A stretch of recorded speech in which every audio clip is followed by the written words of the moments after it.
In the aftermath of that terror attack in New Orleans, there are questions over how well prepared Texas is to handle something similar here. It's a topic that's been looked at before in detail. KXAN's Tom Miller talked with University of Texas professor Paul Pope about his study, Domestic Terrorism in the Digital Age. What did your study find when it comes to what's driving domestic terrorism in Texas? I would give you three broad categories.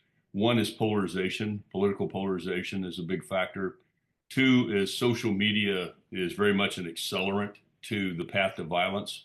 It can go much faster with social media than it did in previous times. And then three is mental health.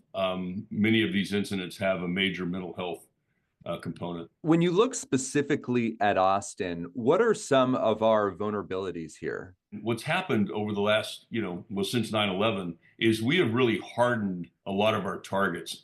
So if you want to make a political statement, things that you would hit, you can't.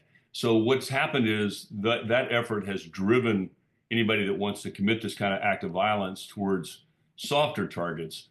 And Austin has many of these mass gatherings that become, soft targets that our law enforcement and federal authorities and others have to deal with. Your study was published in 2021. What are some of the solutions that you put forward, and have you seen those implemented? One place I would like to see resources applied is just education of the public. The idea that I see something that seems weird. Do I call? Don't I call? Yeah, call. If your friend is, making bombs in his basement, maybe you want to give somebody a call. Paul Pope with the University of Texas. Thank you for talking with me.